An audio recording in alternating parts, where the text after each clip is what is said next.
Welcome into Between the Pylons. I'm John Camacho. And this is Jacob Waters. And I am Michael Corkin. And guys, we have another great show for you guys today. And we talk at a bunch of different news and notes around the NFL and some college again. We'll stop in on college. We got an Auburn and Alabama fan in the house, so there'll be some good conversations there. Before we do, we have to hit this wheel. As always, we spin a wheel for the loser of the week. This week we have two losers.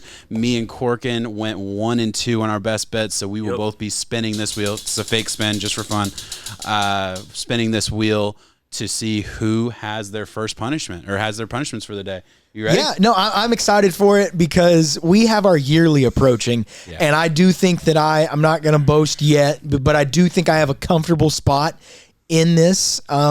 And I'm just excited. You've easily done the least punishments. Yeah. Yeah. I've only had 1 week where I'm the true loser as of yet. And then even then, I still had Corkin get to do punishments alongside me from paying up from the past. So we've had some good ideas being tossed around for the yearly. So guys, if you see this, if you happen to think of anything wild and crazy you want to see someone do, we're talking about getting a full Brazilian.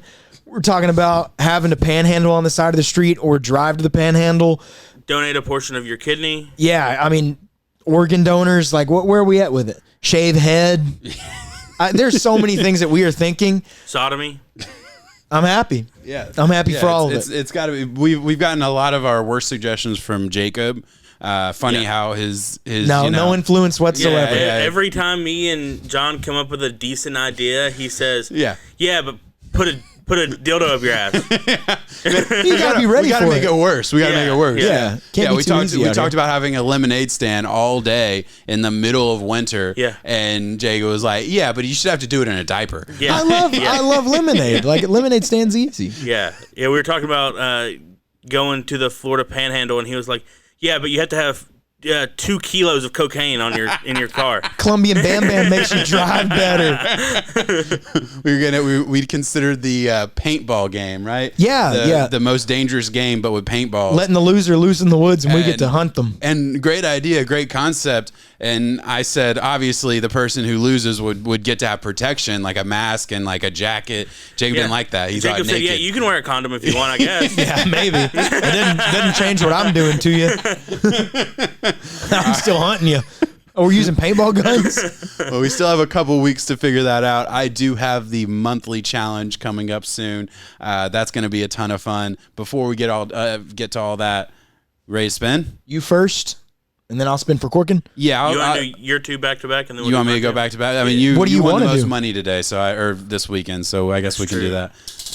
This is for me. This is my spin. Heard.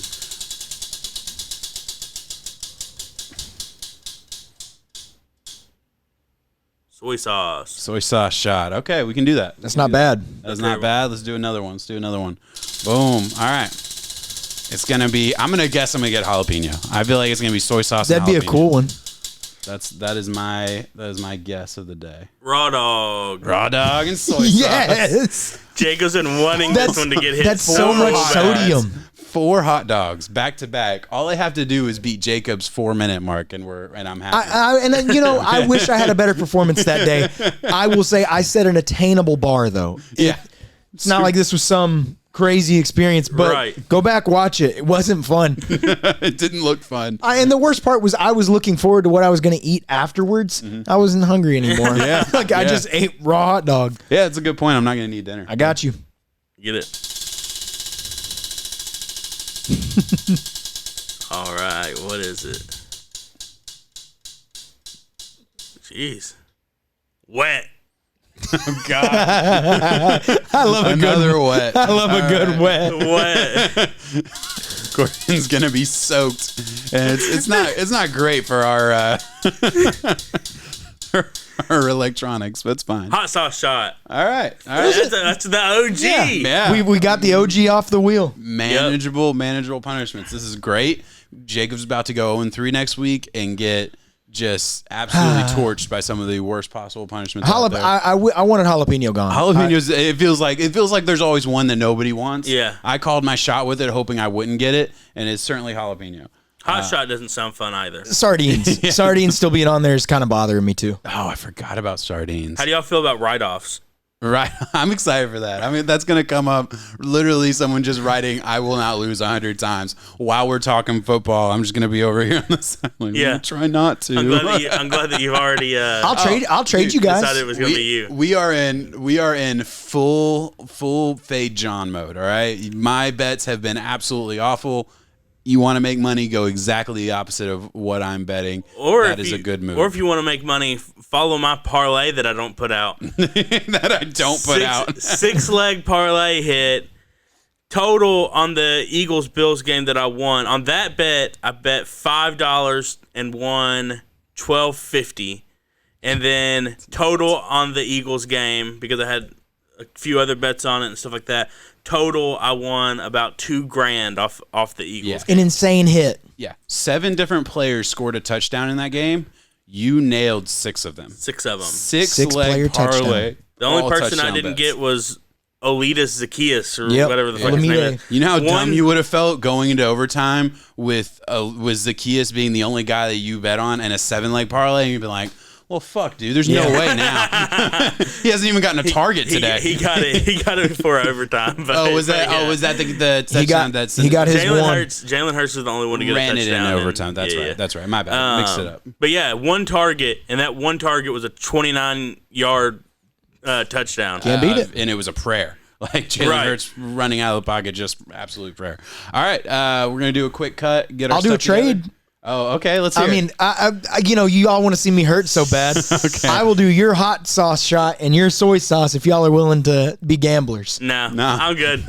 Keep it. Yeah, I'm good. Do you, anything else? You want raw dog again? No, I don't want to do. Do you want wet? Do you want a wet raw dog? I don't want to do wet. So those are the ones that get y'all to open your hearts and spin again. Yeah, you're trying to give us that. I think wet isn't that bad, honestly. No, I don't think wet's funnier for you though, because you're on the video. And I also think video of you doing a wet raw dog would be fucking hilarious. You're just sitting in the shower, eating hot dogs as fast as you can. I don't want to have to do raw dog again. I will say that one is not fun. That's not a good time. No drink either. Bet denied. All right. No trade. Now here's the question. That's fair, gentlemen. Well, I guess whenever he's doing it, he won't be talking, so he can't say a word. Never mind. Yeah, we'll just get to do our little. If anything, we can maybe get some Iron Bowl banter out of the way. Maybe. So. All right, and we are back with all of our punishments ready to go. I am gonna pour this shot of soy sauce. I really love sushi, so you can see that this soy sauce has definitely been used. Oh man. But I never drank soy sauce before. You want more, don't you? No, that's okay. Are you sure? Because I'm drinking a lot of sodium. I think that's an ounce. I'll top it off. I think that's an ounce. Like top it off. That makes it hella I think it was just the way you were holding it. Yeah. You know? I want a little more from Corkin then, because I filled mine up. This is. Oh no, you're right. You're right. It's an angle. See, my that's bad. what I'm saying. No, yeah. You see it. All right. What are we shooting to? Y'all's losses. To the Eagles, Bills. This is who I'm shooting to. I'm shooting to Josh Allen, Jalen Hurts, Devonta Smith, A.J. Brown, Stephon Diggs, and Gabe Davis. Hell yeah. Love y'all. Same game, 6 touchdown bet. That's a lot of vinegar. It's so salty. Wow, that is so salty. I'd rather do soy sauce than hot sauce. I'll say that. I don't know if you would. You handled it great. Salty as hell. Makes the raw dog not exciting. That was so vinegary. Holy shit. It was bad. It wasn't fun. Yeah. I mean, y'all should compare. Just do a shot of soy to hot sauce real quick. Yeah. Man, he wanted to do both. Maybe it would have been worth it. I said I would for another spin. Yeah. All right. You want to go do what? And I'll start this raw dog? Yeah. All right. When the dog hits the mouth. When the mouth hits the dog. I'm ready on you. Right. By the way, we have a side bet Corkin and I do on a line, a time limit, so we'll see. All right. 3, 2, 1. You might just fly through it. You said you were hungry going into this. I'm going to narrate just a little bit because I'm not trying to affect your time too much. I mean, the thing is, it is after the second dog is where you really start to slow. And then you notice yourself slowing, and then you're like, what the fuck, body? Can you swallow? I can't chew anymore. That was altering my time. Yeah, that was I'm not trying to affect your time. I'm talking to the people at home. You listen and eat your hot dogs on your own. You don't block me out. Block me out. We're trying the folded dog method. I didn't do that. I did horizontal dog method. Not good. Did not work. I think you're doing better than me right now. Listen, you don't get to see the time yet. But like I said, after the second dog, and if you just so happen to get one that's been soaking in that dog juice a little bit, slows you up. Slows you up. Man, you got one in each hand, you're ready. That's how ready you are. I think I'm going to lose my side bet. I will say that. But it just depends. Starting to get salty. Oh, yeah. Yeah. It's just a gross feeling altogether. Yeah, it's not a good texture. No. I'm having no fun. Yeah. There's worse on the wheel, though. Definitely worse. You going to go for both? I think I have to, right? You don't have to. I think I should. To beat me, yes. You do both right now, you beat me. Do you not want me to? If you get it down. I want you to win. I want you to try to set a new time limit. I do not like the top of my mouth right now. There we go. We have a wet producer. He's wet. That hit my dog. I don't like this. He's doing great on time, though. Yeah, I mean, he's halfway through right where he should be. Awesome. This last two, it's if he hits a wall or not. Come on, step it up, John. Don't be a pussy. You bet on me. Yeah. Don't be a pussy. You bet against me. I did. You're against me, huh? I did. I did bet against you. I did bet against you. You're right. That's my bad. I think for the sake of, I think I'm definitely going to lose the hour bet. It's a matter of if he beats me or not right now. Yeah. Come on, John. Beat his ass. It gets tough, though. Do it for Jalen Hurts, Josh Allen, Devonta Smith. I lost money on that A.J. game. Brown, Gabe Davis, and Stephon Diggs. This one's for you. Who scored the Alabama touchdown? Isaiah Bond. Don't root for him. I don't know, but it took years off my life. That was rough, man. That was a rough Iron Bowl to watch. I can say I've been on the side of many of those wins, doing that to the other team, and man, does it hurt. Yeah, that's the thing. It really sits with you. Like, I feel bad for you just because I've been there before, but I really don't feel that bad because the majority of the time, it's y'all fucking us like that. I needed 2 hours. I needed 2 hours to recover from the, oh my God, what just happened, and then I got better. Yeah. But it got, it got tough on me there for a minute. Well, it's safe to say that I don't think you're going to beat me. I think you're going to be right on the line at the 4-minute mark. It is just it's just a time. A minute a dog, I don't think is impossible, like. Come on, John. Chew, swallow. Chew, swallow. You have 15 seconds to beat me. Come on, John. Beat his ass. That is now 10 seconds. Beat him. It's tough, though. It's hard to tell your body to swallow. He's got a lot of dog in there, too. He ain't got it. Oh, God, don't throw up. Throwing up would make me happy. If you could struggle for 2 more minutes, that'd be great. You had me at 6 minutes. I had you at 6 minutes. Wow. Well, I just said I had no idea where to gauge it off. Yeah, he said John sucks at doing stuff. I'll do 6 minutes. I was like, put some respect on John's name. A lot of those words added in. I said he doesn't suck at everything. Yeah, a lot of those words added in. Maybe all of those words added in. You just keep on chewing, you can get him back. 437. What was yours? 403, 404. Yeah, I was right there at it. I'd have to go look. You did good. How do you feel? Dude. It's not. It's like my entire mouth feels phlegmy. Phlegmy. Yeah. It's the phlegmy feeling of not getting a drink. The Frank Flemmy. All right, you hand me that bourbon real quick. I owe a shot for the side bet. I'll throw it to you.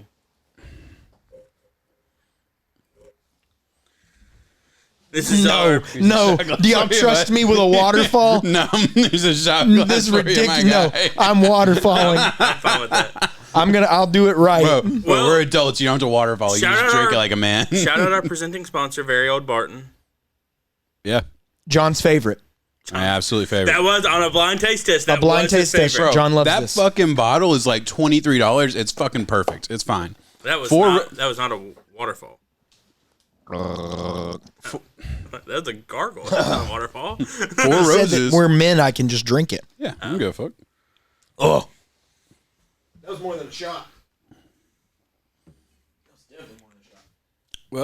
Well, I'm ready to take a nap. Yeah, that's it, guys. We're going to take naps. Yeah, you're full of dog and soy sauce. Yeah, a lot of sodium on you right now. Yeah, I would love a drink of water. Well, if you say one of the words, you can drink a beer and then a water. But also, a beer on top of that would not be fun. Alabama. I think he might puke. Auburn, where do we want to start, Iron guys? Bowl. Let's get in. News and notes, yeah. So, Frank Reich fired. I know one of us mentioned it last week. Oh yeah, but it is crazy that actually happened. First head coach in the Super Bowl era to be fired in back-to-back NFL seasons. That's wild. It sucks. I will say I don't know if last season as much as deserved. This one was overdue. The play calling in the Titans game solidified it for me. Yep. Seeing just pure inept. I mean, it was bad. Yeah, that fourth down running a screen right there. It basically said, okay, y'all are trying to throw this, but then you realize, wait, why are they trying?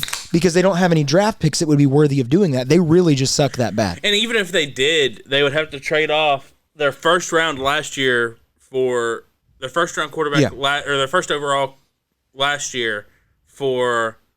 I mean, if you're tanking successfully, you get the first overall that year. So you'd have to trade him away for it to be worth it and get Caleb Williams. They really are the epitome of just a bad franchise.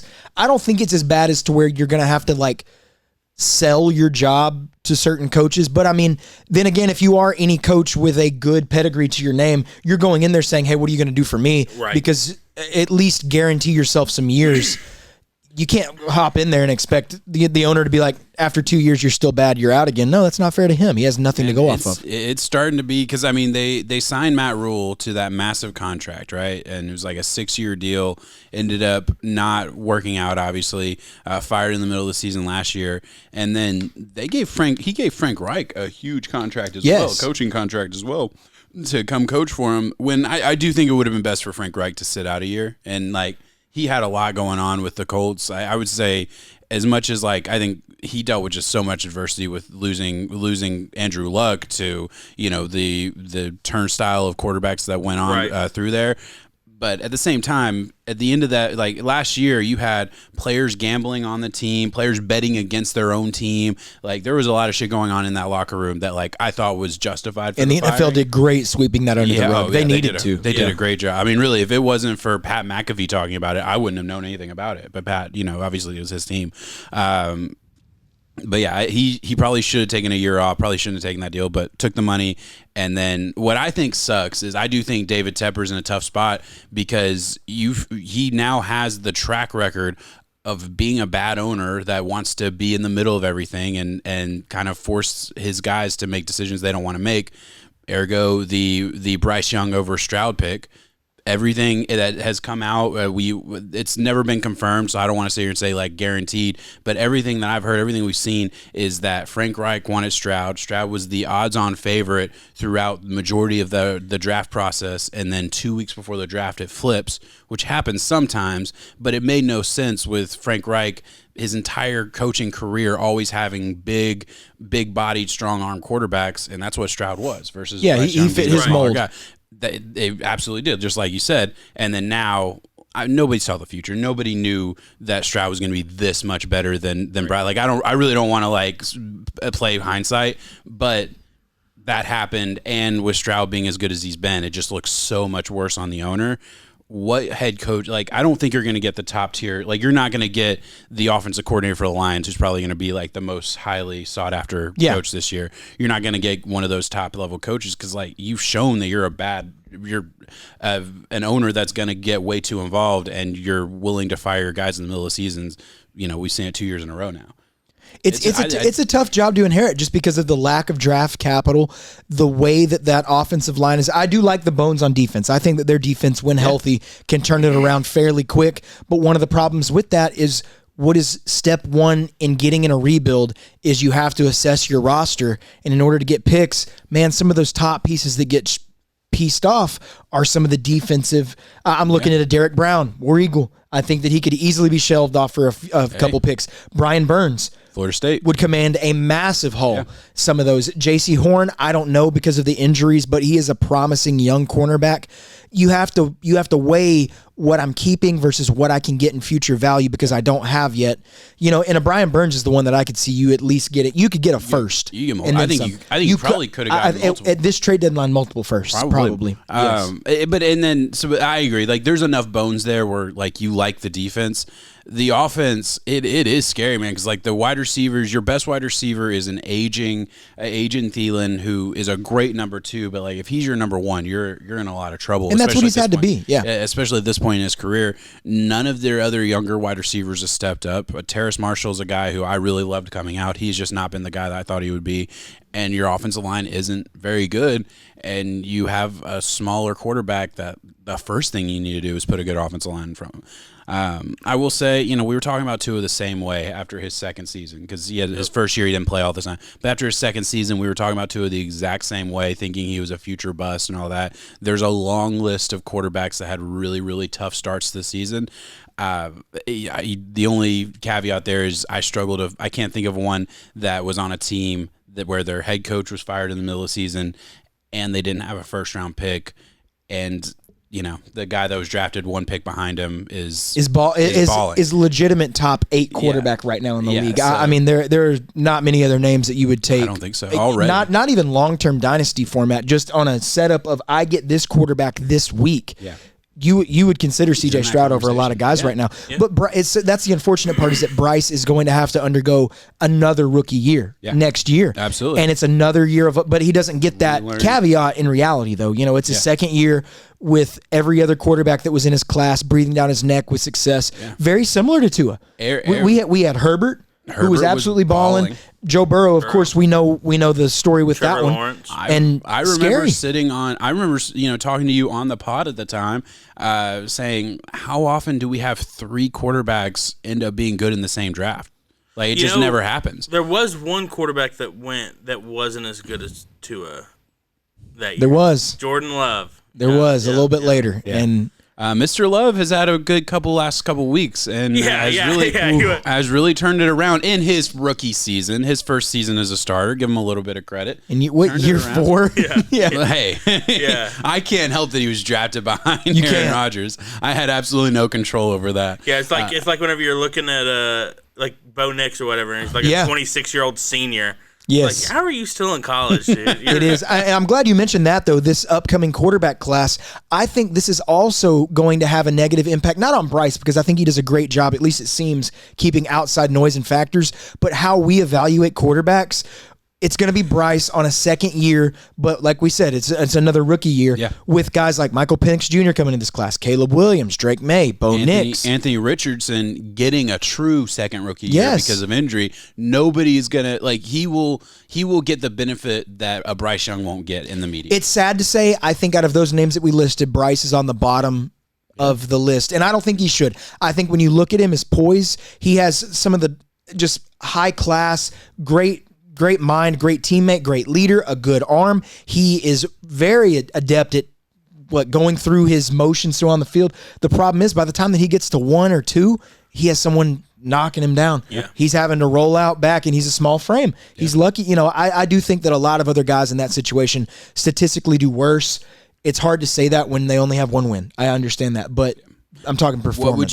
Would you shelve him for the rest of the year? You got Andy Dalton as a backup? Do you throw Andy Dalton out there? Like, I wouldn't shelve him just because we need to see growth. What does he gain by playing last going forward? I understand that we're risking injury, but every rep that you can get an NFL speed is maybe it's something more that he can learn. Yeah. Maybe he's learning how to take apart that defense a little bit better. Maybe he's learning how to bring over his protections because God knows he has to do that right now with that offensive line. Yeah, at the very least, it teaches him because like we said, his offensive line is Yeah. Probably, the worst in the NFL, right? Can we all agree on that? It's down there, yeah. It at least shows him how to maneuver in the pocket and stuff like that. But my thing is, he's got that's the one thing Jacob nailed. He already got that. I trust his he pocket has presence. Right, but at NFL speed, it's good to have those reps at NFL speed. For sure. I think I would rather do it now and get any more hiccups or, oh man, that's a bad game, Bryce. Yeah. Listen, it's bad. I believe when it's bad, just let it be bad. It's okay. I don't think he's going to change anybody's perspective on him this season in the Carolina Panthers organization. He's the future. So. I think if I'm Tepper, I would say, hey man, we're gonna shelve you for the year. You're gonna play behind Andy Dalton, who's a solid starter, or who's been a solid starter, consummate pro. You're gonna gain knowledge as a backup, which I think you always see, and even let him split reps as like in practice. Like don't take away his practice reps. I would just hate to mess with the brain on the shoulders because I'm sure he would handle it well. Yeah, Tua handled it well. Tua, I don't think there's a better case for a guy who got absolutely screwed over through media, through coaching staff, all the things that happened in Miami basically before McDaniels got there. Tua, McDaniels basically had to rebuild Tua from scratch. Yeah. So and the media was absolutely disrespectful to Tua. He had to answer questions of whether he could throw a ball or not. And it wasn't helped by Herbert going one pick later and being the exact opposite of Tua. It's actually kind of a similar story. It really is. Like when you look at like a bigger bodied, stronger arm quarterback that is just excelling from basically snap one in the NFL versus a guy who was struggling behind a bad offensive line and bad, like you look at the weapons he had, Preston Williams, Devontae Parker, and the tight end who went to Gesicki. Gesicki, thank you. Those were his top three targets to his rookie and sophomore season. It's a very similar story. Yeah, to Bryce. whereas Mr. Herbie is loaded with talent, but now he's in a different spot, kind of flip-flopped on this. Yeah, I would say look at where Tua is at. Yeah, leading the Dolphins in the AFC, going where they are. Chargers amidst a lot of just controversy, lackluster play. Herbert's hitting that different part of his career. It's like, okay, yeah, we know you're good, but we just keep watching you lose games, like close games late, that you're not able to drive the ball down the field and win the game in the last quarter. And like, I'm sorry, like at a certain point, I don't blame your coach. I want to see you excel and rise above the rest. The I do blame the coach, but Herbert is also to blame. I think Staley needs to go. I'm not saying he doesn't. I'm just saying like at a certain point, like narratives, like he's not clutch narrative. Eventually, I start to believe in it. Like I get that. I do. I've been saying since I think probably his rookie year that I think that he was overhyped because people were talking about him being like the next coming of Jesus. Herbert was, especially West Coast, man. They love him out there. He has all the talent in the world. Like he is as talented as any. Like he's right under the Josh Allens and Mahomes as far as like physical ability, throwing the football. Right, he's talented, but I don't think, like I said, I don't think that, especially his rookie year, people. Yeah. And like I said, people were all over him. Yeah, we are very quick to crown the king, and then we are very quick to take it away and give it to somebody else. That is the media. That is this day and age of I loved the clip that when it was Tom Brady talking to Stroud. When Stroud was asking him, they just like, hey, what do you do with everyone is loving me this week, but they're going to hate me next week when I lose? Like, it's such a real thing. And it's like having that maturity at 21 years old to understand that, like, it's a roller coaster ride. And as high as you feel, like, you're going to have those dips. You're talking about Stroud feeling that way? Yeah. Well, I also think, like, after seeing him, what was that test that he did real bad on? Yeah, it was the Wonderlic, if I'm not mistaken. Was it the Wonderlic? It may not have been. I think, or was it a competency 2 test or something like that? Quarterback test that they give him. S2 is what they called it. After seeing that, I don't know if he's there enough to understand. Oh wow! Yeah, Stroud's just like, I don't know, but I play ball. What these people are saying. Throw ball. Yeah. That's terrible. That is terrible. That's terrible. So, I'll say a good guy at blocking out the media hate is someone who's taught by Nick Saban and rat poison, Mr. Jalen Hurts. I think the way that they do it is just. What name did you say?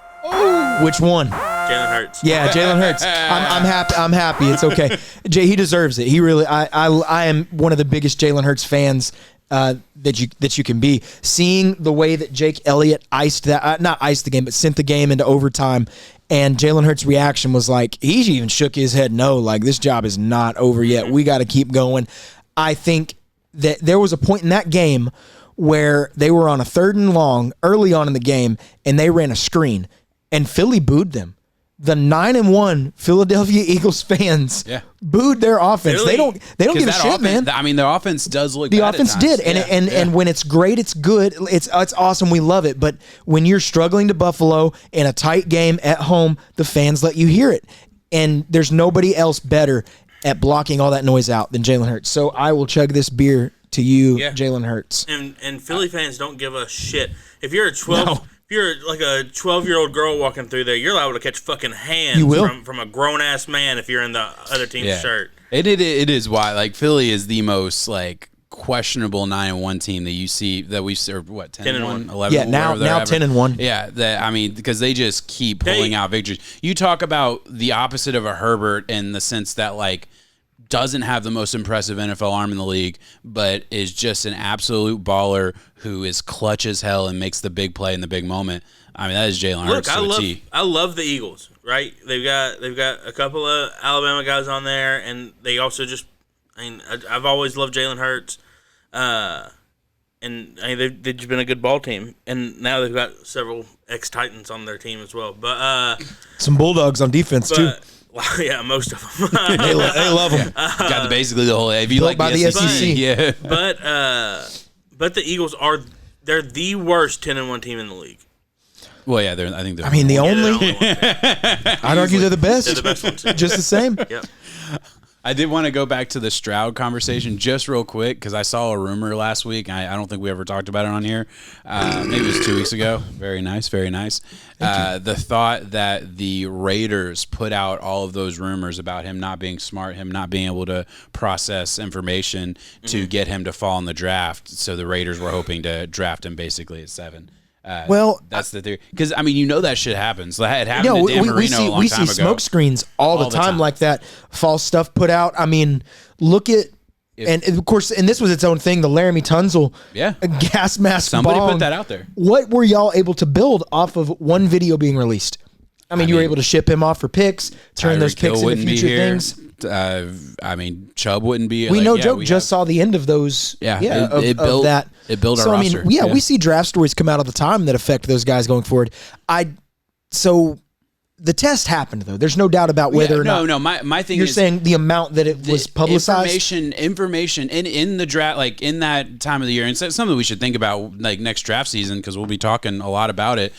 No information that comes out doesn't come from a team, right? Yes. It all comes from a team. It all gets leaked from somewhere. So that information that was getting leaked, it was getting leaked from a team, maybe multiple teams. So the theory is, and I remember I was listening to somebody talk about it at the time, like, okay, there's a team that, like, there's at least one team that wants him that's drafting anywhere from 6 to 15 that thinks if we put enough shit out there, we make the owners, and it's really what you're trying to do, you're trying to affect the owners because it's ultimately their decision. The owners get scared of this guy. They don't want to pin the next 3 to 4 years of the franchise on this, kid. They pass on him for somebody else. Maybe they have a chance to get him. Yeah, if there's a fall, you can make a jump. And in a draft last year when there was an Anthony Richardson, there obviously Bryce Young went number 1. There was another quarterback that fell that was in the first round conversation. I'm blanking on right now.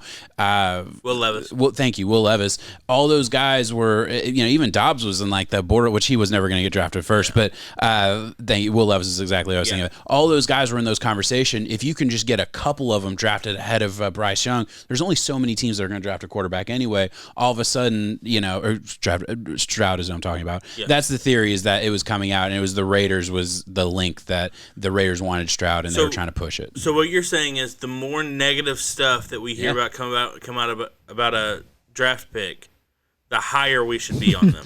I think there's wrong. Yes. I think there's some. I mean, obviously, some of it comes from college. Like Herbert's big thing coming out was the leadership thing.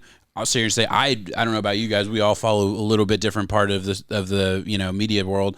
I don't hear any questions about his leadership at this point in his NFL career. No. Well, and that Tua was a big thing from college. Tua was that he's fragile. Yeah, size, and that I think again that's another one that came from college. That was something that was already there from college days. But the Stroud thing, that came from the draft process. Right. So that's what I'm saying. Anything that comes out basically after the combine, there's a good chance an NFL is letting that bullshit out. Yeah, and a lot of it is bullshit. Yeah. The better you hear somebody is, the worse they are. The worse you hear somebody is, the better they are. Nobody more true on Jamarcus Russell than that right there, because that man was the truth, the man, the myth, the legend, the God himself, the biggest bust of all time. He had everybody fooled. He just didn't give a shit. Yeah. So, yeah, I mean, it's hard to look at the tea leaves when evaluating those guys.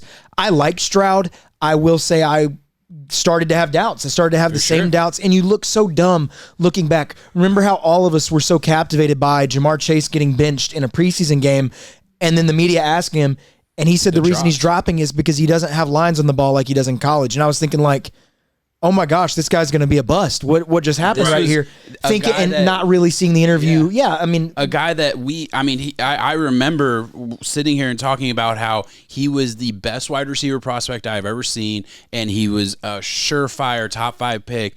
And in a couple weeks in preseason, I was willing to completely drop his chances of being anything in the NFL. Right. It's just like that's how, and you're right, it affected all of us. We good that when Justin Jefferson got drafted in all of his glory at the time, which he wasn't as good as he was then, but you were still saying JJ's good, but they have another guy who's ready, who's better, who's about to come out in Jamar. He was. Justin Jefferson was the second best player on his team in college. I mean, he was 100% was. It's tough. I think it just goes back to the thing, and I'm big on this about thinking about players that have bad starts, bad shakes, bad luck, just misfortune, and how they handle it going forward, which it is full circle all the way back to Bryce. He definitely has an uphill battle with the new coaches coming in.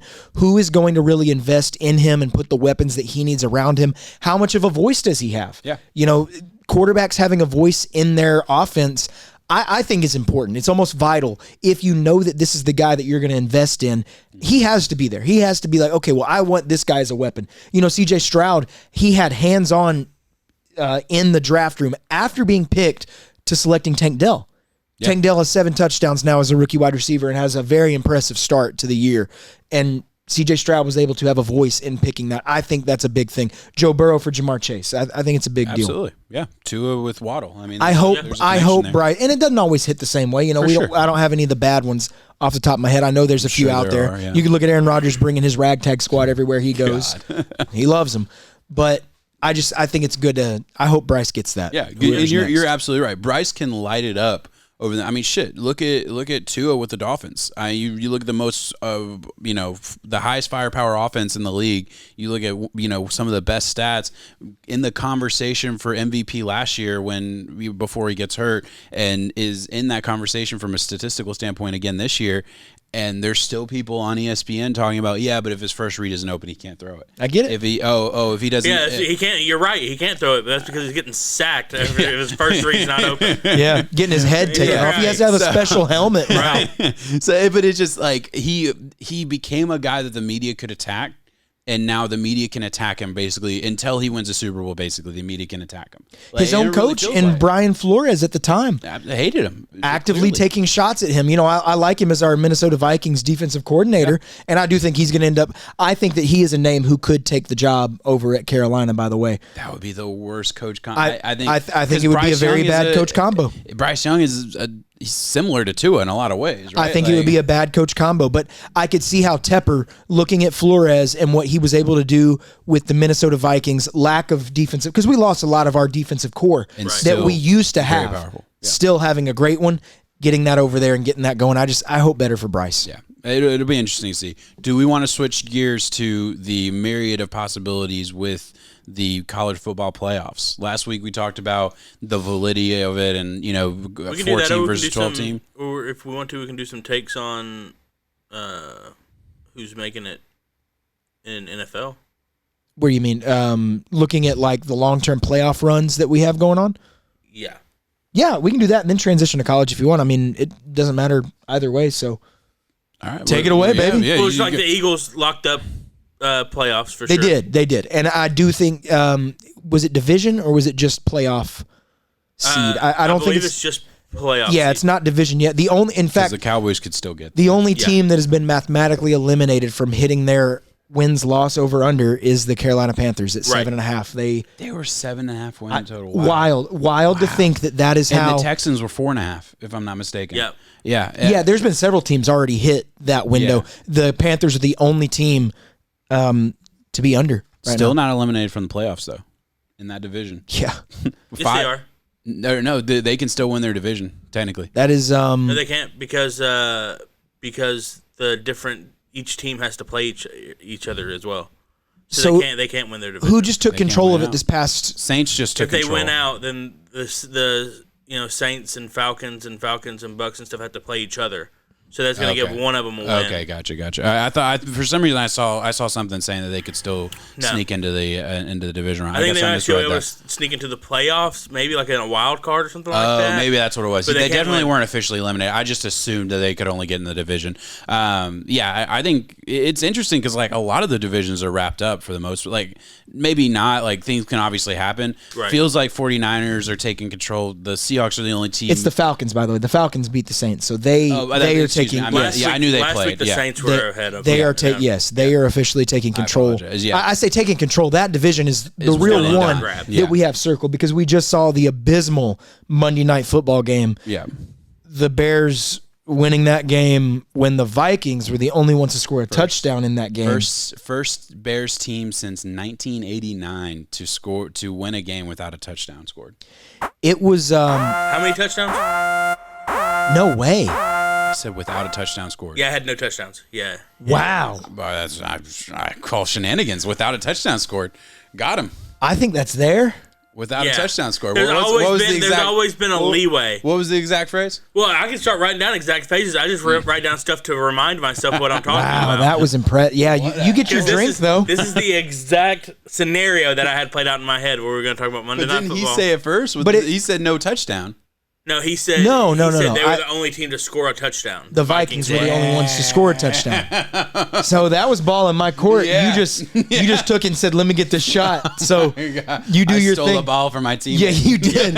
You get to drink water now, though, after hot dog. Yeah. So that's cool.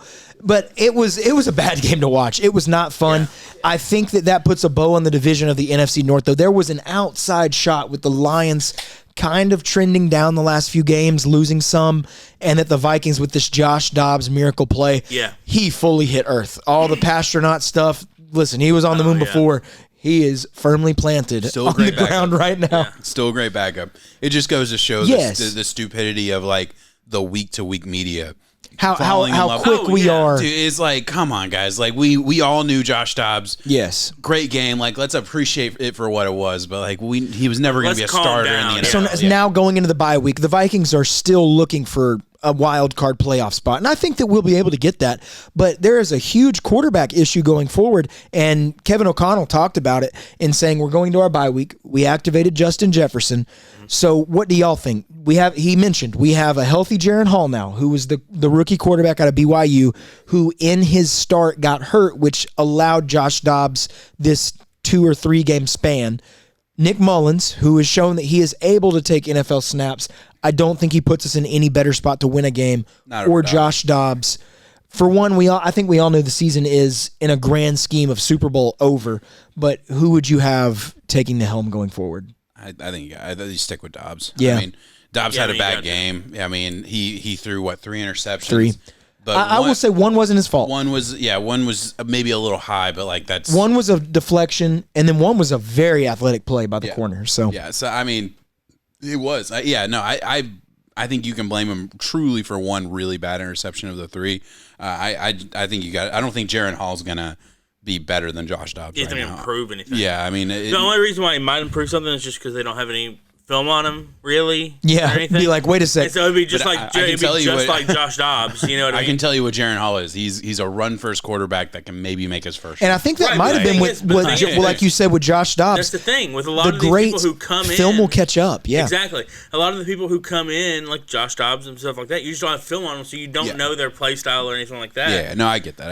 And so Dobbs can catch you off guard and make some very athletic plays, but then when you were scripting around Josh Dobbs, that is when the greats of the greats, I don't think where they get enough credit for in any sport for that matter. When you are really honing in on somebody saying, hey, we're going to shut you down and they show up in spite of that and do that, that is what makes them impressive and a legend in their own making. So, I think of course, that's where you give the Lamar Jackson, the Patrick Mahomes, Josh Allen to an extent. I mean, when they are on and they are on fire, it's doesn't matter if you're ready for it. You got to give to Josh Allen. It was sad to see them lose that game. The interceptions that he's kind of. It did show that they can go toe to toe with the best of them. Oh, absolutely. The thing is, their schedule. When we went over it last week.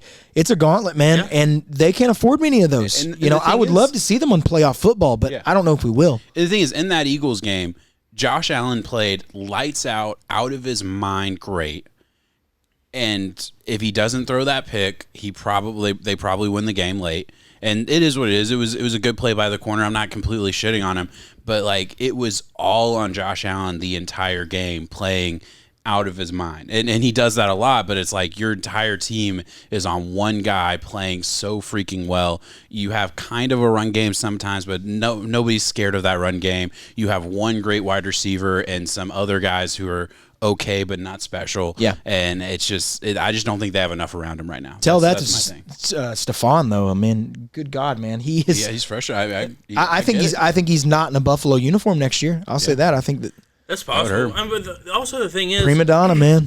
That's also one of the things about just being a good receiver is you're always gonna have the best cornerback on you. You're always gonna get the most attention. So that's when it opens up and you're able to get games where a Devonta Smith or a Gabe Davis or whoever might have more yards or targets or touchdowns or whatever than you, just because sometimes you're going to be locked up, dude. And that's how it's going to be every game. Yeah. And that's how it is with A.J. Brown, Tyreek, him, Justin Jefferson, whatever. Yeah, you're talking about easily getting doubled or chipped or safety over top every play. If the team dedicates themselves to making sure you're not involved in the game plan, the best offensive move is to just go to your next guy. Exactly. And a play. Don't force it to the one guy who's getting double teamed and the entire defense is shifting towards. Exactly. Yeah. And that's how it is with any team that has one of those standout receivers. Yeah. You know what I mean? Devontae Adams, another great example. Right. Exactly. Yeah. So you said we wanted to go. Let's go instead of worrying about because I think wild card's probably a big question mark for a lot of teams. Still a lot that can happen. But division winners, it does feel like Eagles probably have that locked up. We know none of them is an official lock. Eagles though probably have that locked up. That's why I mentioned Lions. Lions almost certainly have that locked up. 49ers. NFC South is a huge question mark. Going over to the AFC, Dolphins are a 3-game lead. They pretty much have that division locked up. How's that feel to say that? Crazy. It's so crazy. It is wild. It's absolutely wild. Now, Bills do play the Dolphins again and could obviously make that 2 games, but Dolphins have, they have another 3 pretty easy games on their schedule, and the Bills have an absolute gauntlet to go through. So, it's looking like we got that. Ravens. I think Ravens. What, they're 2 or 3 games? I think so. Yeah, so it's Ravens 3 now with the Chargers. It hasn't looked pretty. Chiefs, but they've had some great wins. Yeah. Chiefs have it. Ravens have it. Yeah, Ravens have 2 games, which they haven't had their bye yet. So. Their bye is this week. Yeah. Jaguars. Is that locked up, or can the Texans? Texans just lost to them. I think the Texans can technically get them. Colts and Texans are both 6-5, so the Jags have it pretty locked up. Yeah, but NFC South maybe could get funky. It could. Yeah, because that's only a 1-game lead, right? Yeah. 7. No, 2 games. Talking about AFC South, right? AFC South. Excuse me. Sorry. So it is. We're in going into week 13, and it feels like division is kind of already locked up. It's just and KC's pretty much got that division. Oh yeah, which you almost assume. We have a lot of divisions getting close to that, but we also have some teams that like we talk about stocks going up or down. Broncos 5-game win streak, looking really good. Really good. Not the same team that the Dolphins blew out. Also, one more team that does not have a losing record that the Dolphins beat, so that helps us in the narrative. It does help you. Not the that's same that's team a good one that you can keep in your pocket. They completely turned that team around since that loss, and you know what? I'm going to take credit for it as a Dolphins fan. I think we galvanized that team. You think it was you? Me personally, yeah. I think I did a lot of the heavy lifting. I want to take credit. John Camacho changed the Denver Broncos. Broncos, you're welcome. Yeah. I did a lot of work for you guys. Very impressive. Send him the invoice. I should.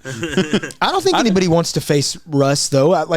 As a road team, they travel magic well. Is back. Yeah, you wouldn't want to face that going. That defense is legit. That defense is absolutely legit. Keep you under 20, and Russ gets the ball. If you get that script, I would take the Broncos in a lot of games with that. Yeah, absolutely. And they put up 29 points against the Browns. Yes, and that Browns defense is legit too. So I mean, that's a great example. One thing I'm excited for next year, and I know this is way ahead. Oh God! But I'm excited to bet the Jets over on team total wins next year.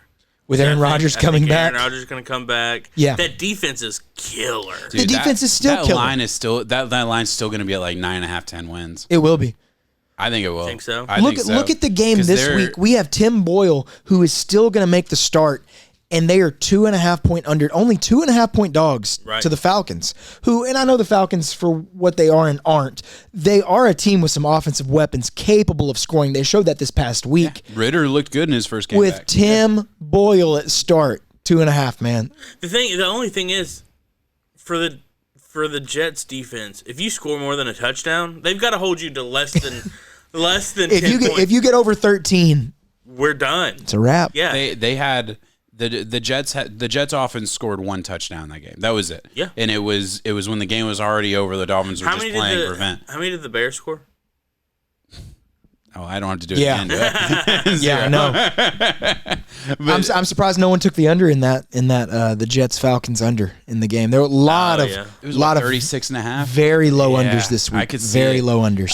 So I was looking on Fanatics, right? Yeah. For our bets this week, and I don't know why, but for some reason it was some random game. I want to say it was the Browns. Who did the Browns play this week? I don't know. I think they're 3.5 under. Whatever it was. Oh, it was the over under. It was the Rams. over-under. Rams. There we go. Yep. They have to travel to LA. I think it was the Browns Rams, and the over under was at the actual over under was at 36. For some reason, on just like how it shows the 3 bets. Yeah. Bet quick. It had it at over under 59.5, and I said, "Holy shit!"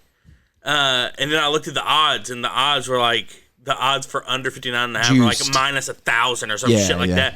I was like, "What's going on?" And so I clicked on it and like refreshed it or whatever, and it went back to like the regular. Jeez. But at first I saw 39.5. I was like, "There's no way they're hitting that." Yeah, I mean technically they'll give you any odds for those numbers on the ones you move the line. Yeah. Like if you want it, go for it. Yeah. You know, you're gonna win $2 cents though when you bet 100. Bro, you just made $2,000. You can put it all on the under. I mean, put it all on that, yeah. Yeah, and then you'll have. I'll make $5. Yeah, you'll have 2,100. Man, you'd be pissed though if something happened, man. Dude, Kyron Williams goes off for another 3 touchdown performance. Just like randomly something happens. Yeah, that's usually how it goes. So, and I know we don't have it pulled up right now, but I do think it'd be interesting next week to pull up where we thought where our team totals were and like how far away we are, just because I do think it's interesting to like look back how different the preseason view is versus where we're at now with a good picture of it.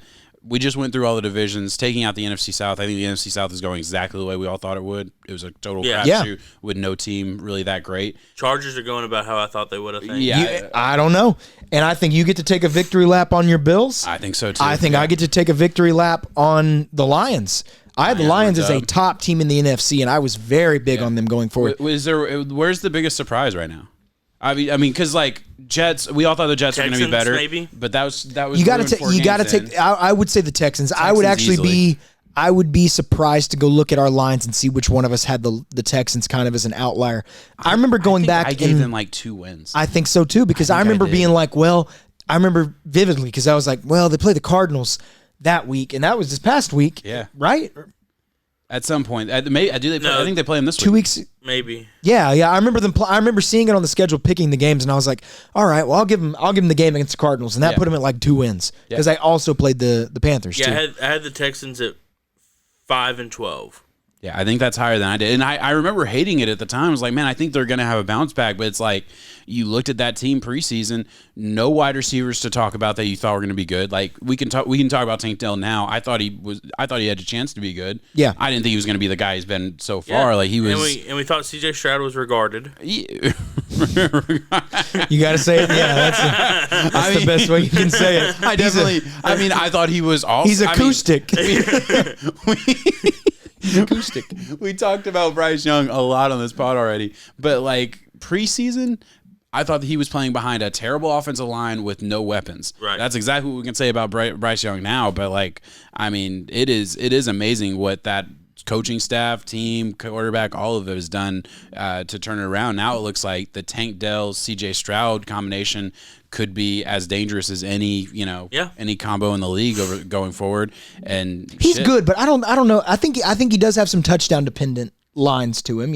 He's a great rookie wide receiver, but I'm not gonna put my name on. He's hating on Tank. Well, this past week was 5 for 50 with a touchdown. Nico 8 for 110 with a touchdown. Yeah, I like Nico too. Yeah, I think Nico's their one. I was giving credit to the one guy we knew the least about. Nico was a solid to okay wide receiver going. I think a second or third round pick out of Michigan. I think good player. All of those names have made a monumental jump. None of them. They're all doing better. Even Dalton Schultz as a tight end now is it's been great. Having a great quarterback helps for sure. It really does. But they all are performing a lot better than I think we thought. And what's probably going to happen is they're going to use their first round pick on the best available wide receiver and make that offense look real scary next year. The rich get richer.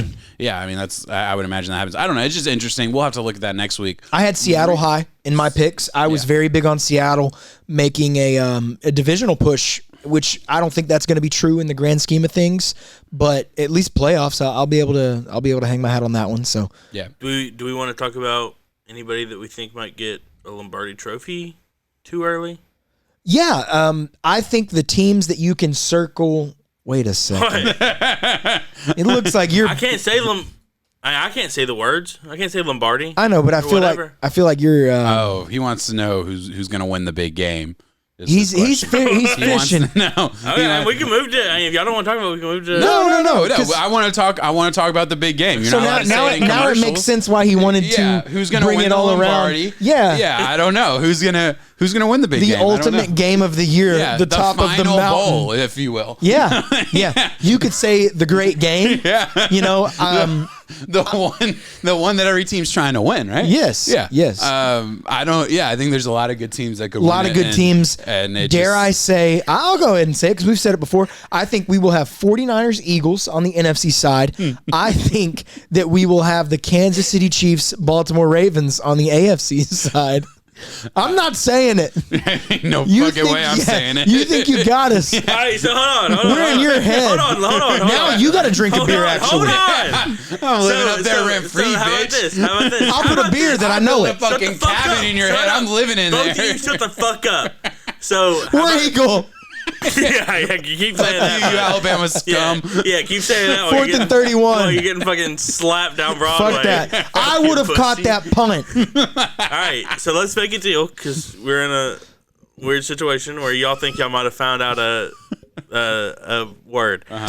Red flags. Yeah, maybe. I don't know. Maybe. So how about this?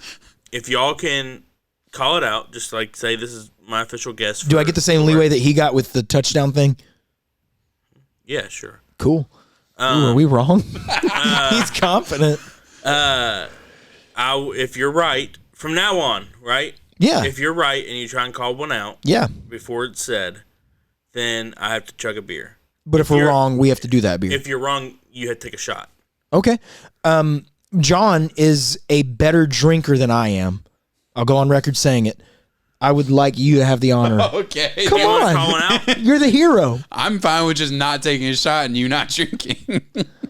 Oh, he's no fun. That's no fun. I don't want the shot. Well, then, if y'all don't think that what y'all are trying to avoid I'm pretty is the fucking sure it's the word. I think you should say it then. Then you're making the conversation very weird. Yeah. If anything, it's bad. You owe it to the viewers to say it now. You're better at this than I am. You're better at this. You don't want the spotlight? No, I don't want the spotlight. John, you can do a shot. You can do a shot easily. I don't want to. Come on, somebody try and call it out. Wow. All right. I think your word was Super Bowl winner or Super Bowl and something in that ballpark. The Super Bowl. Yeah. I was going to say Super Bowl. Yeah. Give me a beer. See, why were you so scared? Because I thought he was trying to trick me. And now you're the winner. I thought he was trying to trick me. I did too. That's why I wanted you to do it. Yeah. But that is I think that's a very fair standing thing. I get it. It's like playing Minesweeper. Y'all can't purposefully try and avoid words like that, right? Why not? I think that's. I'm gonna try. Saying the big game. Who's gonna win the big game?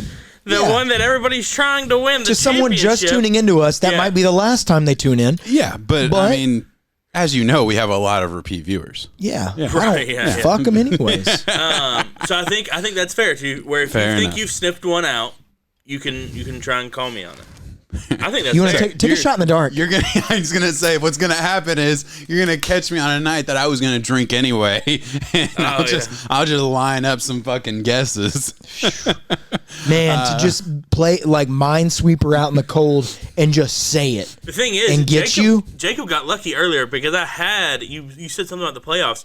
I had playoffs down, and got rid of it. Good. Well, you ended up kicking yourself in the ass with that one too, because I got rid of it for Jalen Hurts for some reason. I don't really know why. But what a weird comeback for me because I just wanted to talk about Jalen Hurts. Right. You know? All right, real quick before we get into our bets, let's talk a little bit of college Final Four. We're getting down to the wire. We know basically the same 6, maybe 7 teams that are in it. The college football rankings just came out. You have Georgia number 1, Michigan number 2, Washington 3, Florida State 4. I think Oregon was 5. Sounds right. I'd have to look it up. I believe Alabama was 8. Where did you say Washington? Sorry. Washington was 3. Yes. One ahead of Florida State. I'm going to pull it up real quick. Yeah, go ahead. So I think we can assume.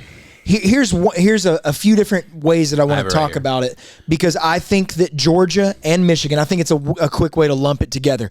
I think they get the same treatment TCU got last year, and it's not good for the game of football. They have the luxury of losing their conference championship and still getting in the playoffs. Do we both agree, or all of us, all three of us, that Georgia and Michigan? I don't know about Georgia. I think Michigan, yes. Okay. But I don't know about Georgia just because I don't know. I'd have to look at Georgia's schedule. I just don't know what they had some close ones. Huge wins they've had. Yeah, they've had some close ones, but they play an SEC schedule, so I would imagine that. I can't imagine them keeping the reigning champ SEC team, because at what time they played a close game. I can't necessarily see it happening, but I could. I understand. They played a close game early on to Missouri. There was an away game at Missouri at the time when I was like, wow, Georgia, you're struggling. Ends up, though, Missouri's a good team. Yeah. So now you go back and look at that win a little bit differently in the grand scheme of things. Missouri's the 9 seed. They're really the first team outside of having any chance of making it, with Alabama 8, Texas 7, Ohio State 6, Oregon 5. We were talking a little bit on off camera just while we're paused on the Georgia conversation. I believe that Ohio State is out of it. I don't. The committee having them at 6 says otherwise. It does, and that's like the big question. I would imagine if Texas or Alabama wins, they would jump an Ohio State that doesn't get to play this week. Yes, Ohio State. They would have to. Yeah, I really do believe that. Obviously, Florida State. If Florida State wins in their end, which I believe, I know we might have a disagreement there. I believe that if they beat Louisville this week, undefeated ACC championship gets in, and I think they're telling us that right now with them being in the 4 seed. I don't think Ohio State has a chance if Florida State gets in, but if Florida State were to lose, and Washington were to lose, and maybe even Michigan were to lose, maybe Ohio State can sneak in there. Michigan's not going to lose. I know. I'm painting. I think it would have to be absolute anarchy for Ohio State to sneak in. Yeah, I really do. I think So Louisville just lost to Kentucky in their rivalry bowl at the end of the rivalry week at the end of the year.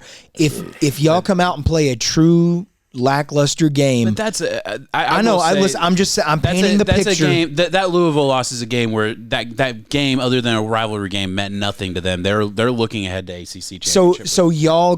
So that's fair then. How I mentioned Georgia, Michigan get the treatment of being able to. Y'all don't have the luxury of losing your. No. We lost Jordan Travis for the year. I don't believe if we lost this game we would get in. I do believe if we win, even an ugly one, we would still get in. I would like to point something out very quickly. Yeah. I think we've got John cornered. How so? So the Louisville-Kentucky game was meaningless this year, other than rivalry.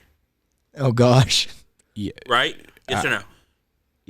I'm saying I He's think about the to battle Yes you or with no? logic. I think the team was looking ahead to Florida State. Yeah, But you mean in as far as meaningful football games, that one was not necessarily meaningful except for a rivalry. I was stating in the sense that Jacob was going to use that loss against Florida State. I don't think that loss would be used against Florida State. That was the only way I was. Lost to Kentucky? Yeah, making beating Louisville worse than it is. Right, but you're saying to Louisville and to most people that game was meaningless. No, I was stating it only in the prism of Florida State. You said it was meaningless. I understand. Except for rivalry. I understand. You're trying to take a statement that I made about Florida State and Florida State's value of a win there. You said it was meaningless to Louisville. They overlooked this I game for the ACC I get what you're trying to do, and I'm saying null and void. Now you're not going to turn what I'm saying about Florida State into a conversation about rivalry games. Louisville being, I'm not making about rivalry games. By the way, I'm not making about rivalry games. I'm making it about a 12-team playoff. Okay. To where that game would be meaningful to a 10 seed if they lost to a unseeded team. Yes. Okay. Yeah. Okay. That's fine. Yes, I 100% agree that in a 12-team playoffs last week, so Michigan you fucked up, John. There were steps to this. No. In a 12-team playoff system, if there was a 12-team playoff system this year, yes, then you're absolutely right. The Louisville Kentucky game would have meant everything, and the Michigan Ohio State game would have been basically meaningless because both teams are getting into the playoffs either way. Me personally, I don't think that's better for college football. Getting into the playoffs in a 12-team setup. Yeah, in a 12-team, yes, they would be. I don't think that's better for college football personally. It's still, I don't. But it's a rivalry. You were talking about how you don't think that those type of games would be a thing, but it's still a rivalry. Corgan, where everything's right on the now. line. You are comparing the Ohio State-Michigan rivalry game to the Louisville-Kentucky rivalry game. Those are not the same anywhere in the country. Actually, you're right because in my opinion, the Louisville-Kentucky game was, I think, probably much better because it was a huge upset by the Wildcats. Go Kentucky. Jacob, I would like you to jump in. Go Which Kentucky. was the better game? No, I want to know. The better game to watch? I didn't watch the Louisville-Kentucky game this year because I watched both. I watched both. I had both games on. They both played the 11 o'clock hour. I had both games on. Uh-huh. Yeah, I had Ohio State, Michigan on the big TV, and then I had Louisville, Kentucky off to the side. Just keeping track of the score. Because it was basically meaningless because it's not a 12-team playoffs. Again, I was too busy watching another meaningless Iron Bowl game. Okay, well, that game was later. Yeah, it was later. Yeah. Significantly later. Look, if your argument for 12-team playoffs is to make Michigan-Ohio State game at the end of the year meaningless and make Louisville, Kentucky, or games like that even more meaningful, that's fine. If you think that's better for college football, that's totally fine. I didn't say it was better. I personally don't. I think having some of the best games. When did I say it was better? When did I say it was better? I get to talk. I get to talk. I think. No, I have a mic too. I get to talk. He turned my mic off. Mute him. No, I get to talk. Okay. Can I have my mic back? I don't know which one your mic is, but both of y'all are muted now. Silence too? All right. I personally believe... You're turning me back on? That's Jacob. Great. Can I get back on now? You're on. All right. I personally believe it is better for college football to make some of the best teams in college football playing each other the more meaningful game than Louisville, Kentucky. I personally believe that, but if you disagree, that's fine. I never said that Louisville, Kentucky was better. I'm just saying it's not necessarily worse. And your whole argument was that it makes certain games not meaningful. Correct. Yeah, but it makes other games more meaningful. Yeah, your best argument... Exponentially so. Your best argument was that it moves the goalpost back. That is absolute fact. It absolutely moves the goalpost back. It makes games like Louisville, Kentucky a lot more meaningful. I don't think that's better for college football. I don't think that's inherently so many more meaningful games. Yeah, but it makes conference. We were just about to talk about the conference championships across the league. In a 12-team playoff, Pac-12 will be gone next year, but in a 12-team playoff, every fucking team playing outside of maybe Louisville and Iowa are in the playoffs no matter who wins. So what the fuck is the point of the conference championship? But it would matter for a conference championship because Iowa's ranked 10th right now, if I'm not mistaken, which is shocking. Truly shocking. It gives that would give Iowa their chance to get in. And it also gives them absolutely number one. NIL has helped out a bunch of smaller schools. Yes, and then also the chance that these kids can come in and play for something that actually means something besides the fucking GoDaddy Bowl or whatever the fuck bowl you want to name. Yeah, Auburn's going to go to the Birmingham Bowl. It makes it to where you have a real chance of getting into the playoffs and competing in these huge games that you grow up hearing about. Rose Bowl, Citrus Bowl, all these bowls. Making some noise, man. And I would love to see. I get it. We talk about Heisman going later into the year, and there's the statements out there that team success or however far you take your team doesn't go into the Heisman.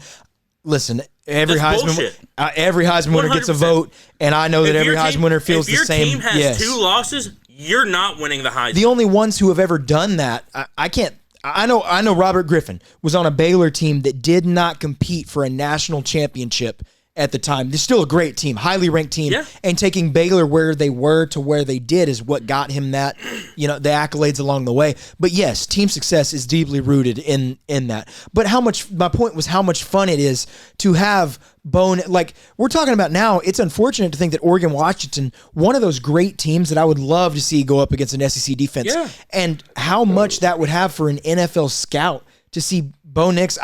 We already saw Bo Nix face Georgia, and we've seen that many years at Auburn too. I don't want to see that again. But to see if it's unfortunate that Michael Penix is on the bad end of some late game heroics and he's out of the playoff.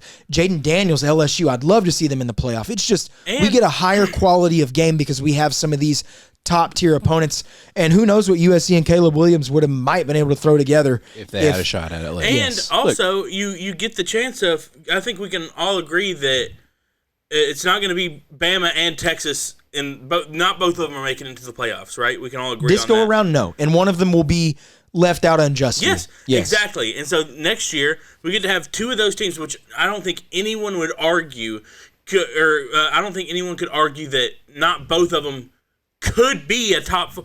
Either one of those teams could win the national championship. Yes, and if you have that argument, that I think that as long as that argument is alive, that so-and-so has a chance to win the Natty this year, you need to have a fair expansion, which I'm shocked that they went from 4 to 12. I thought that 8, because if you look at the teams right now, you had the cutoff at 8, right? Or was it 9? 8 makes a lot of sense. I don't think I would have had nearly as big of a problem with it. It was very weird to go from 4 to 12 because 8, I think, seems like every single year we have the 5 or 6 who gets left out. Then you have 7 or 8, and not this year necessarily, but years past, has been the small school that has gone against all odds, that isn't going to get their shake, but typically the UCFs of the world. Right, yeah. The Memphis, whenever they got their shot. Houston had a good chance at it. So, 12's different, but I'd rather have this than 4. Right.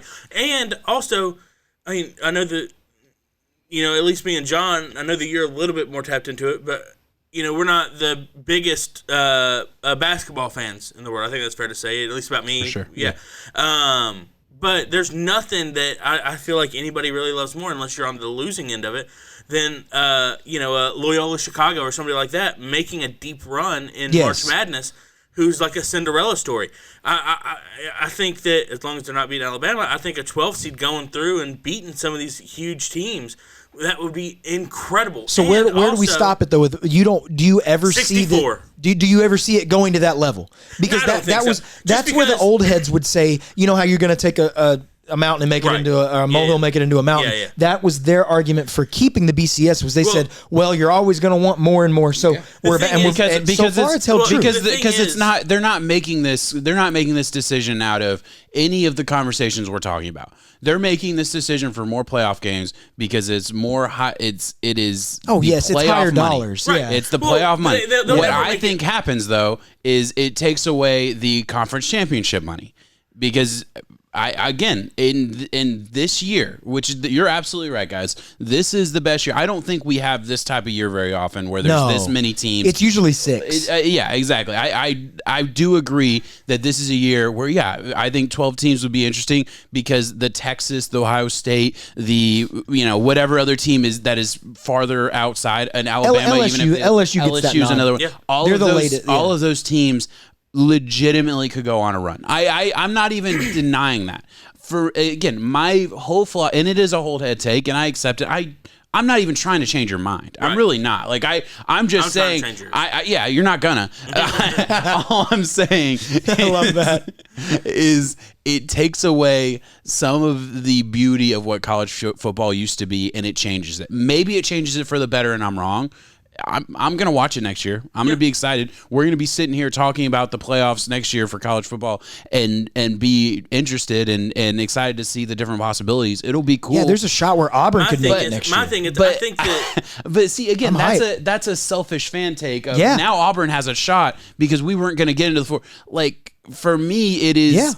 I'm taking away my fanship of Florida State. I'm taking away. It is truly my enjoyment of watching two teams that I'm not a fan of, but I just love college football and I love the atmosphere that goes around it. My thing is, that's where I'm coming from. I think that seasons like this are going to be more common, right? We're talking about this as an anomaly, but I think that these type of seasons are going to be much more common now that there's more to base where you're going to go to school off because of NIL making money. Yes. This is the first year where NIL has really been able to take on full force. I know it's been because 2 years ago we saw the kids get paid, but they hadn't become true focal points of their offenses they can go and or defense. Yes, exactly. I think that's what I agree. This is the first year where kids can really go, and NIL is an actual factor and stuff like that because these kids who are coming in and might have chose a place based on how much money they can make or whatever, they're not freshmen anymore. They're sophomores and juniors, and they're starting to actually be able to play at a college level, a D1 level, and stuff like that. So we're seeing what the future is going to be with NIL, where it's going to be. I don't even think it's just NIL, because you're absolutely right. Like NIL does level the playing field to an extent. And even Alabama, I love that. I know so many people. Who hate the NIL, but Bama's always going to have more money to spend on football than Kentucky, than Vandy. Like, there's still going to be a hierarchy in college. It doesn't completely take away with that. I think the portal is even a better example of like Florida State's the best example of a team. We are not anywhere near sniffing the conversation of the college football playoffs this year or any year if it wasn't for bringing in guys through the portal. We brought our best defensive player. We brought our best offensive weapon. We brought an entire we retooled the offense and kept our core pieces, but were able to retool the offense and defense really through the portal. And that is what creates, an even playing field. I think even more than NIL. You're absolutely right. You're giving guys that have grew up a Wisconsin fan their whole life. They can go make almost as much money playing for Wisconsin than they could if they went to Bama.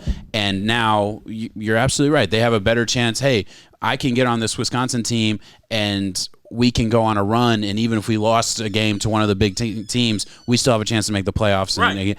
I get it, and again, I've held this stance throughout the whole the whole conversation of I could be wrong. Maybe that is better for the sport. Maybe I'll like the NFL style of it all kind of being more even and trying to make an even playing field where anybody can win any given year. I like that in theory. We're going to disagree on this, obviously. I haven't loved watching one team just dominate college football for the past 20 years. Well, it's not necessarily fun for anybody, and especially, obviously that was not necessarily a shot, but it was towards Alabama for sure, right? Of course, yeah. And Georgia now too, which that was something I was thinking about today. Is that Georgia doesn't get nearly as much hate as Alabama ever did? They'll start to. Yeah, I don't know. They'll start to. You won't feel it because you're an Alabama fan, but they will start. It will start to. But I can agree with that because it's the same thing with like how the Patriots were and stuff like that. Yeah. I can definitely see that, and I think that NIL, number one, obviously Alabama and a lot of the big schools had taken a hit with that because we were able to get people just based on, hey, you come play for us. The only thing that you're playing for at that point is either starting time or championships, really, because if you're good enough, pretty much in any team you can make it to the NFL. I mean, like T.O. made it on UT Chat, and it's ironic for me to say, but like one of the best at addressing NIL, but also playing into it and the transfer portal is Nick Saban and y'all's coach, because there's nobody better at saying. Yeah, he took to it. I think it was a month ago. I saw the clip about he's addressing the media and saying, "I've spoken to as many NFL scouts as you can imagine, and not one of them asked me how fast this kid played, how early this kid played out of high school, if he played as if he made an impact as a freshman. They asked me what he was and what he grew into. He was basically telling his team that, yes, because the NIL and transfer portal are ruining growth in college football. Right. You have so many guys who are, you get to go to that 5-star on Alabama's freshman team the freshman that's sitting now, that's redshirted, and that has to wait for an injury or the opportunistic time to go into the game. That's not going to happen. But hey, you can come on down to South Carolina and be our star right now, and we'll give you some millions to do it. So, I think that I was thinking of that earlier. I want to say it. The death of college football, if it happened when we had the transfer portal and NIL together, because you have to adapt now. And this is a question that I didn't really answer. It'll never earlier, be different. It'll never be the same. But you were asking how high we see it going. Yeah. I really don't see it going past 12, maybe a little bit. But the thing is, the difference with this and like a 64-team March Madness is you can't play. I mean, March Madness, you've got games back to back to back to back to back. I mean, you've got games every other day that you have to. Each team has to play every other day. February. You can't do that. Yeah. Even not even just as like a timing issue or anything like that. It's just you can't play football. You can't have a day to recover from a football game and go back in to play that game. The small window of the college football games that we get, the oversaturation of the basketball world, because in NBA it's 82 games, in college basketball I think it's 35 plus depending on what conference that you're in. Right. And then you get to March Madness. So yes, I hope it stays at 12. I've heard people say that it would be a better format if they go to a 25 because you have AP Top 25. And it's like, when does it stop? And there's also just so many random people who might sneak in at a 25. Like, you get like a Toledo or something like that. That's when you get into the real... Like where it might be a crazy Cinderella thing. Never actually had a chance to beat Alabama. And it could be a completely unranked person or an unranked team that's going against a team that has nothing really to play for the most part. They might be like a number 10, or not number 10 because then they kind of be on the verge, but like a number 4 ranked team or something like that. Somebody who's kind of you have pretty way safe too much of a cushion being who might sit some people or whatever, like you see all the time in bowl games now where starters will sit and stuff like that if they have a that was something that I thought that you would bring up to kind of endorse your point even more that I feel like you haven't yet is the bowl amount games of are gone, right? It's guys sitting, like when are we going to have the team? I think there's no better case, and I hate hammering LSU and Jaden Daniels home so much, but he has so much NFL buzz around him right now. His statistical line is through the roof when it comes to the Heisman. He's definitely going to the ceremony. Yeah. I think it's going to be him, Marvin, Penix Jr., Bo Nix. I think those are the 4 that will be represented. Probably, yeah. And for Jaden Daniels, if they had a 12-team playoff, I know he loves his school alma mater, and hopefully he would be willing to wear that and go forward with it, but he's definitely having the conversation with his family, agents, You think scouts. If they make it to the 12-team playoffs, he would? I think that he would, just based on the grit and toughness that I've seen in his play. But there's a lot of speculation there. Do you think the cornerback will? I think if you make it into the playoffs, because right now you see it all the time where a star player, like Tennessee last year, for example, what's his name sat? Oh gosh, they had everybody sat. Everybody. And why wouldn't you? Because you're playing for a bowl game that doesn't matter. Exactly, but with the 12-team playoffs, you're in the playoffs. I don't think that people sit at that. Leonard Fournette. It's so crazy how times have changed because Fournette was one of the, I would say, the first ones to really choose. Hammered for it. Hammered, destroyed. And now Marvin Harrison will not play whatever bowl game he gets. Assuming he doesn't get right. He will not. I would almost guarantee it. I would bet any kind of money. Ohio State's out of this playoff. He will absolutely not play, and nobody will bat an eye. I remember Tennessee fans last year. They were really mad because so many people were sitting out. I was like, dude, welcome to being a good team. Like, welcome to having good players on your team. That's what it's like. That's what they do. They don't want to get hurt. This school really means, like, when you boil it down, this school means nothing to this person. Like, exactly, and even more so now with money. You kind of gave them an education. Probably not really, though. They probably didn't really do much, right? And except for like Josh Dobbs, like more credit to him. Like that's awesome and stuff like that. But most of these players, whenever they get out, they're not going and finishing the degrees. Jalen Hurts went back and got his master's. And they go back later and stuff like that. But most of them aren't going back and getting their degrees necessarily or anything like that. Trust me, Auburn lost to UCF because we had 8 starters sit. But does anybody give a damn at the end of the? No, I have to hear about that all the time. I remember Alabama lost to I forget who it was. But it was the first. Well, I guess it was the second. I remember y'all played Michigan one year. Playoffs. It was a. Well, it was the second college football playoff. Either the first or second. It was the first one that we missed. The college football playoffs. What a joy of a fan! Like we played isn't that crazy? a random God, I hope random tool. I forget who it was. The first one we missed. Hey, you look, good for you. You're never gonna miss another Corcoran, playoff. I have 1 or 2. You're never gonna miss one. If we missed the first or second, we only Corcoran, made one. Maybe. I know it fucking sucked to miss a playoff once or twice. You're never gonna miss another one. You got a 12-team playoff. Woo. You fucking win. I have to count the times that we had a shot. You get to you'll never miss a playoffs. Now a Florida State fan and Auburn fan over here, we get a shot at it every year, so that's cool. And I think that's great for you guys. Good job, little buddies. I'm very happy. I'm very happy. Thank you. Good job, buddies. You're the big brother who basically gets a free pass, and you just say, "Hey, now you have a chance." Yeah, cool. Let's run it back, baby. And I'll do 4th and 31 again. And one person here hates the fact that both of y'all have a chance. It should be you. Should be. But it's not. That's why we said it's crazy, isn't it? It's Florida State last year. That's why I said it's admirable. Florida State last year in a 12-team playoffs would have been right on the edge and had a real shot at it. The Florida State team last year had no business competing for a national championship. Well, we then were not not that good. Man up and get your shit kicked in by whoever that team is. We finished as the 13th team. We would have been right on the fringe, right? But would you say that? If that happened, would you say that whenever you played Florida, would it be a more meaningful game?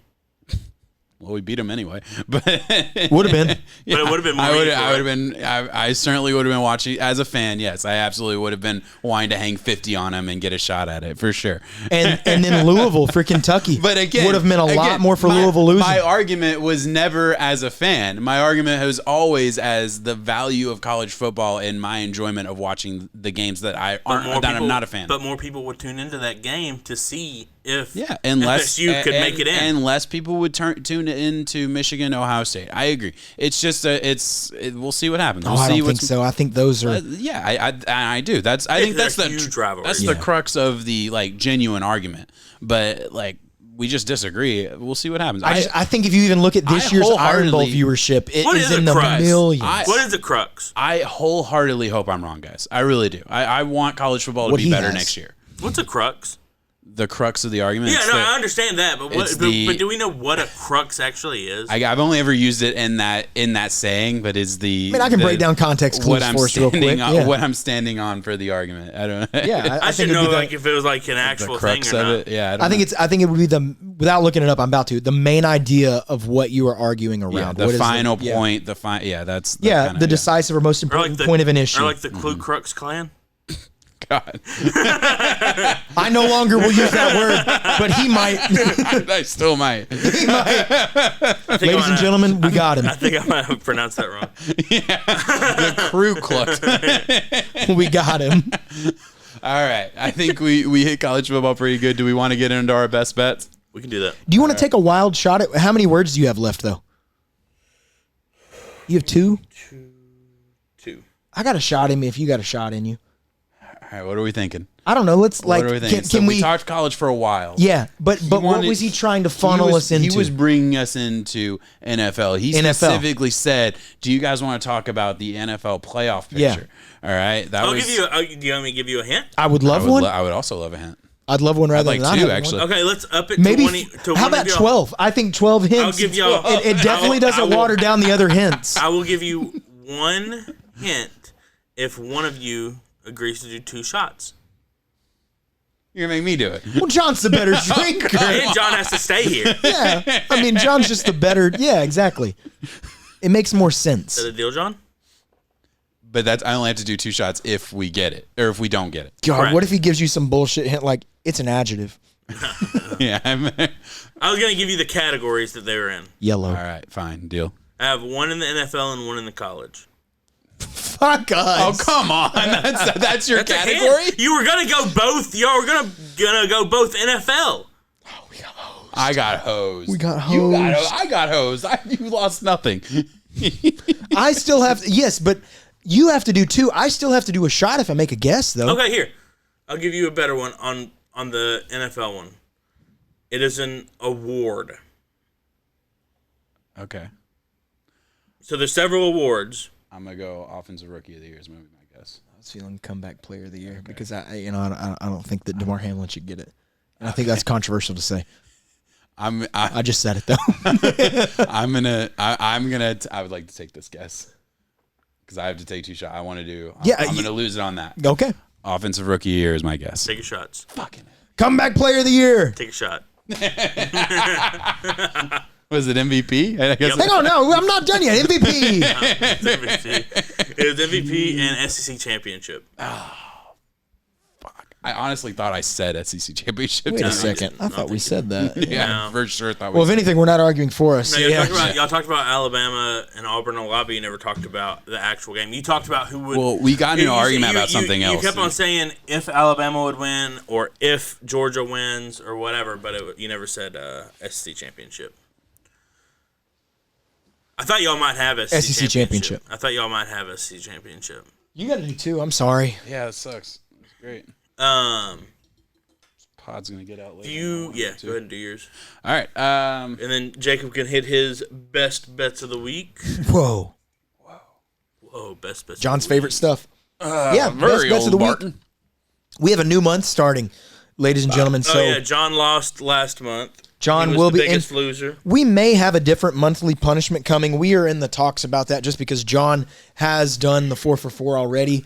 So we're going to figure that out. For everybody keeping track of totals at home, John lost you $436.36. Show up at his door. There's no way. I won one of my bets. For the month. For the month. Yeah, the month. Honestly, guys, that's low. I feels low. I lost you $25.45 on the month. About even. You're okay. And Jacob won you $331.61. Let's go, baby. All right, so maybe this is not a segment where you want to like win money off of us so far. My yearly? Do you have my yearly on hand? Off the top, quick math. So you won $1,548 the first month, won $331.61. So we'll just say 3 or 1. About 1,500, right? 1337 ish, okay, give or take, and then minus 54, so 1,200 something. Yeah, about a 6-leg single game touchdown bet. Yeah, about a 6-leg. Yeah, a little bit less than if you would have bet. Yeah, you're risking a lot more, but I mean, yeah. There's definitely a lot to risk. Significantly more risk. I risked $5. Yeah, you go ahead. Got it. I have the scam likely at 8:00. Did you do Did you do your 2 shots yet? No, I haven't done one. Wow.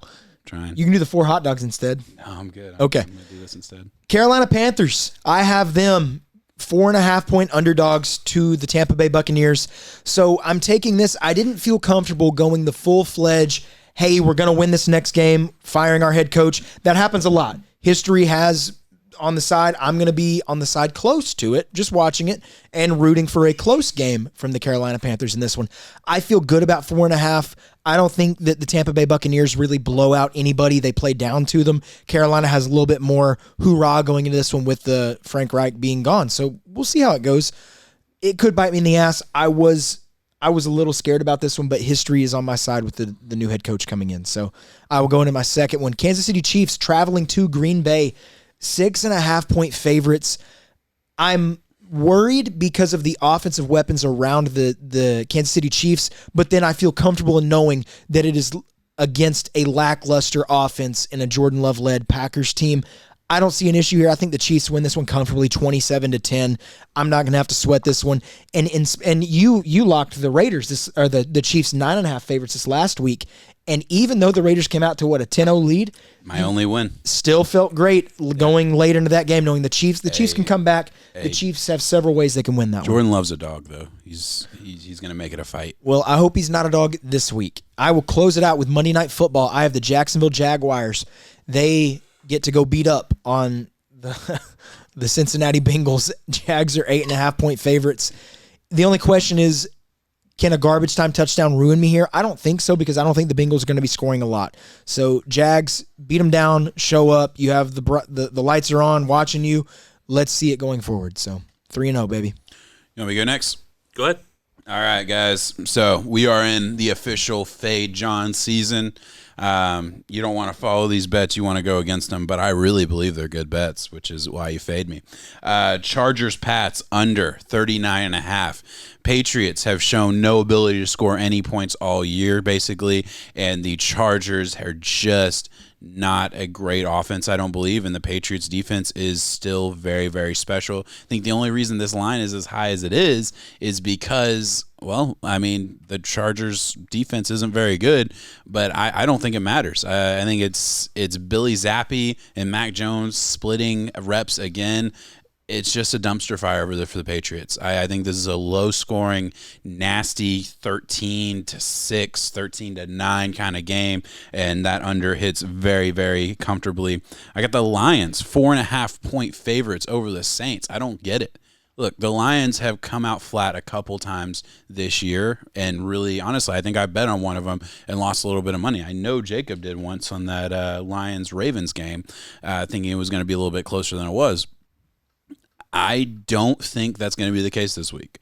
Lions are going to come out firing on all cylinders. I really believe that. They are the better team top to bottom than the Saints. This is not a close game at all. I got the Lions by 2 scores. That is a win. And then to close it out, I am taking my Miami Dolphins rolling again over the Commanders. This is just a game where I believe, yes, we lost Jalen Phillips for the year. That is a huge, huge loss on defense. One of our best defensive players down to an Achilles injury, another Achilles injury on that Jets turf, I might add. I think they come out, the defense comes out firing on all cylinders, playing for their fallen teammate. I think the offense gets it back going again offensively, and this is an absolute rout of the Commanders. I'm taking it 31-17 Dolphins. All right, and I'll get into my best bets. So first I have the Tennessee Titans money line. That's at even money against the Indianapolis Colts. The Colts obviously got Gardner Minshew as their starting quarterback right now. Jonathan Taylor injured. I know that the Titans, it's going to be at home. Titans should be able, it's going to be a very close game. Titans should be able to hold this one off at home and take home an even money victory. Next, I have the Philadelphia Eagles money line. That's at plus 125. I know that their football hasn't necessarily looked the greatest throughout the game, but they keep on coming off of these victories against good teams, Chiefs, Bills, all that. I think that you've got to ride the hot hand while it's there. I got it at plus 125. They're the underdogs in this. It's at Philadelphia. I definitely think that the Eagles can come out with a victory on this one. And then still on the Eagles game, I've got the Eagles 49ers over 46.5. Both of these offenses are high scoring offenses. I definitely think that they could cover this 46.5 spread pretty easily. I'm also going to be letting y'all know when the time comes what my bet is this week that's going to win you $1,200. I'll follow that. Yeah. How are you going to let them know? Probably Tic Tok. Tic Tok. All right. I love it. All right, guys. Anywhere else we want to go with this? I don't think so. I mean, we got the words out of the way. Jordan Love is a fucking dog. He's coming on. He's going to be the future franchise quarterback for the Green Bay Packers. Calling it right now, and we can end it right there. He's a dog in a world full of wolves. And I love Jalen Hurts, Devonta Smith, Josh Allen, A.J. Brown, Gabe Davis, and Stephon Diggs. All right, guys. And I would have caught the punt. I stand by that. If Jordan Travis were healthy, we'd win the national championship. All right. Peace, guys. Thank you so much for watching. We'll be back next week. 7. Love you.